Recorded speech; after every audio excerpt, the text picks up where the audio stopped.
Bem-vindo ao Resenhando Filmes. Hoje vou mostrar um filme de comédia de 2006 intitulado As Loucuras de Dick e Jane. Ao final do filme, antes de sair, não deixe de comentar o que achou.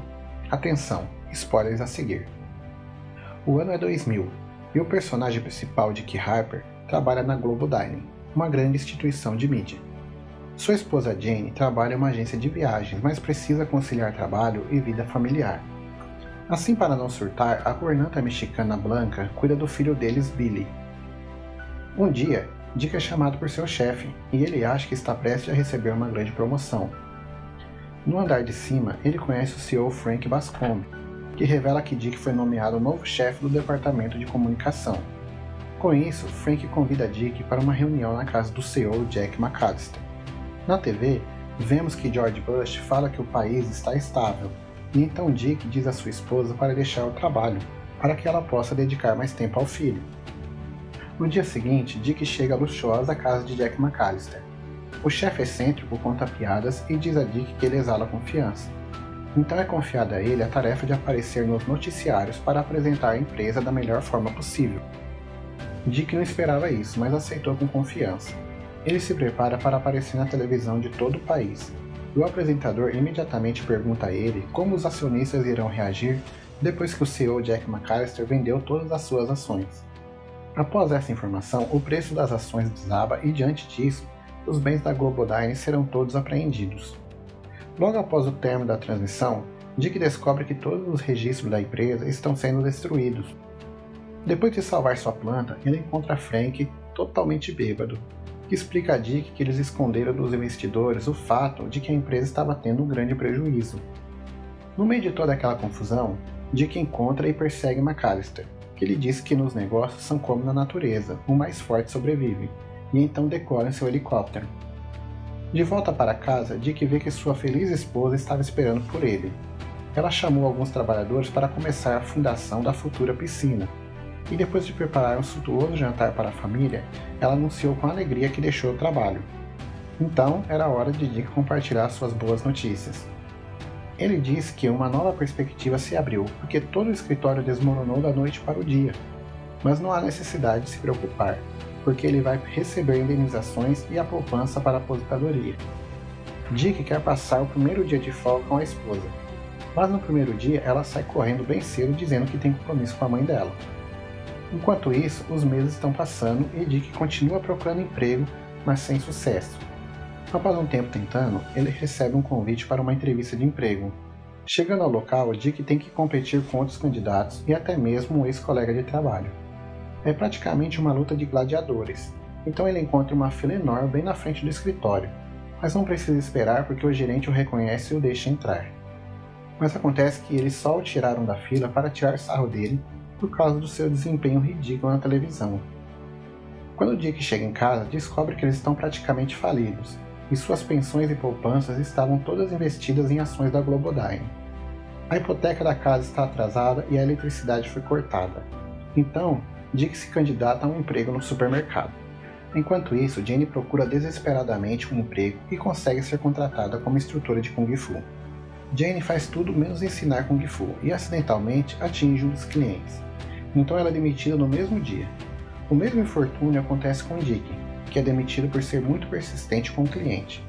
Mais tarde, Blanca se oferece para cuidar de Billy, enquanto eles tentam resolver a situação. O casal começa a vender seus bens, eles trocam a BMW por uma lata velha. O casal também come em restaurantes buffet, sem água e luz a família toma banho nos gramados do vizinho. Então eles vendem a TV, o que é uma verdadeira tragédia para o pequeno Billy.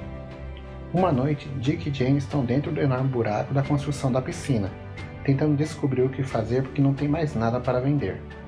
Então Blanca tem a ideia de pedir ao primo um emprego para Dick. No dia seguinte, Dick fica em torno de mexicanos esperando pelo trabalho. Um cara chega em uma caminhonete e diz que só precisa de um pintor. Dick e outro cara tentam entrar e se agarrar ao carro, mas logo Dick leva um soco no rosto e cai. Imediatamente a polícia chega e os mexicanos são presos. Dick havia perdido sua carteira quando caiu e não pôde mostrar seus documentos.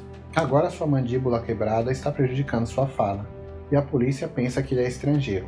Dick diz para ligar para a esposa que explicará tudo, mas Billy atende o telefone e diz olá em espanhol. Ao mesmo tempo, Jane concorda em ser testada em uma nova fórmula de Botox por $15. Naquele mesmo dia, Jane, que está cheia de efeito colateral do Botox, tem que se aproximar da fronteira Estados Unidos-México à noite, porque Dick foi deportado junto com os mexicanos, e então ela começa a latir. Este é o sinal para Dick e seus amigos atravessarem para os Estados Unidos. Algumas horas depois, eles chegam em casa mortos de cansados e com a aparência horrível. Depois de um dia difícil, Jane desmaia na cama, mas Dick tem uma ideia. Ele pega uma faca e começa a cortar e roubar pedaços de grama dos vizinhos. Então, cansado e completamente sujo, Dick cai na cama. No dia seguinte, Jane olha para o gramado e fica admirada, mas na mesma manhã o casal recebe uma notificação de despejo. Então Dick chega ao seu limite e toma uma decisão. Ele coloca os óculos escuros, pega a arma de água do filho e juntamente com Jane saem juntos para roubar uma loja. Sua esposa tenta convencê-lo a desistir, mas Dick não escuta. E antes que ele vá roubar o dinheiro, Jane pede que ele também pegue alguns doces. Então Dick entra na loja e, para disfarçar, bebe um suco gelado.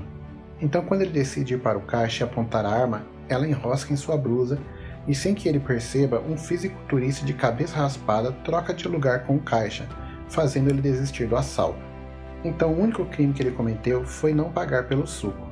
Naquela mesma noite, eles veem um homem no caixa eletrônico e Dick decide roubá-lo. Mas depois que ele se aproxima, ele descobre que é seu amigo, falhando mais uma vez. Então, outra tentativa de assalto termina com Dick ajudando uma senhora idosa.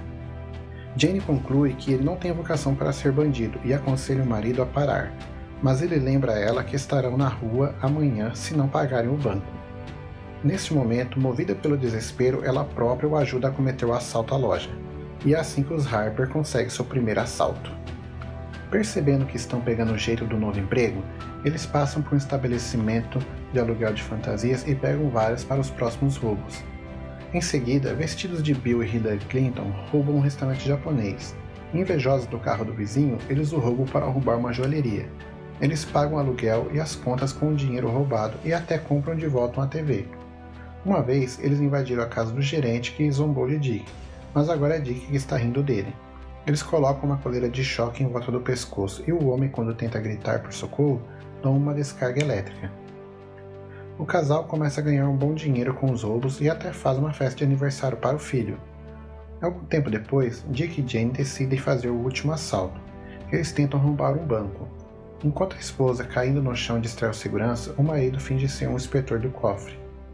Quando Dick já está no cofre do dinheiro, outro par de ladrões invade o banco com armas de verdade.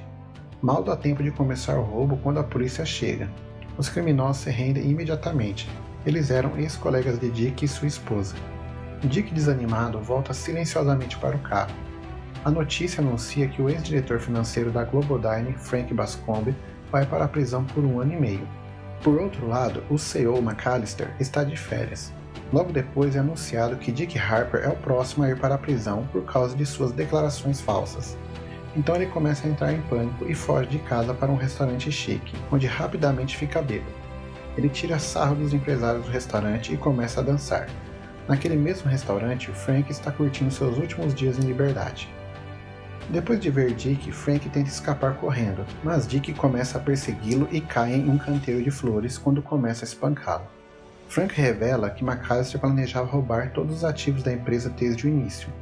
Ele tenta fugir, mas é pego novamente e promete ajudar Dick e Jane. Frank revela a eles que o ex-CEO mantém os 400 milhões em títulos do governo de alta liquidez.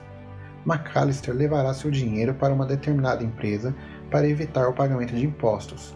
Primeiro, ele deve dar sua assinatura e em seguida preencher o formulário de inscrição.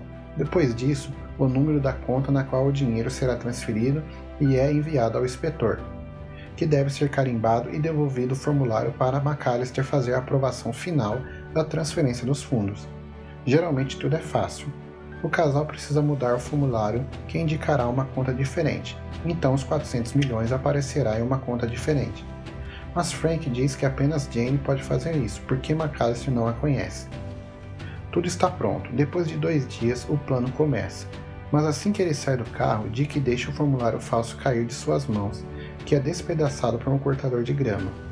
Agora, eles não têm escolha a não ser se aproximar do gerente, que tem todos os formulários armazenados em seu disco rígido, e imprimir o correto.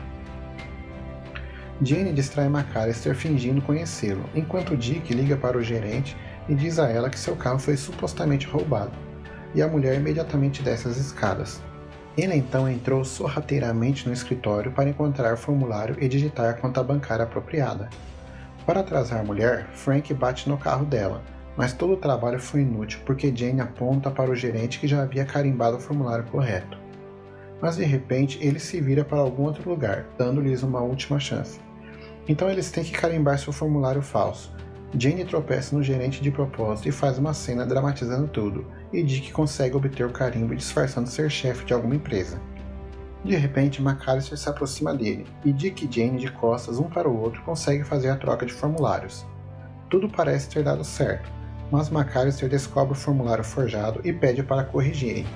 Então ele se aproxima de Dick novamente e sugere que ele saia antes que ele chame a polícia. Dick aponta sua arma para seu ex-chefe, exigindo que ele pelo menos lhe passe um cheque, dizendo que não sairá dali de mãos vazias. Então McAllister dá a Dick um cheque de $100 e vai embora. Mas Dick não se ofende, ele só precisava de uma amostra de sua assinatura, e Jane, que é formada em artes, pode replicá-la. De posse do formulário real, eles conseguiram obter os 400 milhões de McAllister. No dia seguinte, McAllister é cercado por repórteres e chamado do homem mais generoso.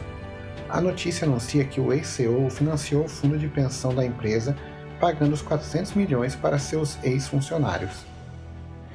Se você quiser assistir mais resumos como este, clique em nossos próximos vídeos. Obrigado por assistir.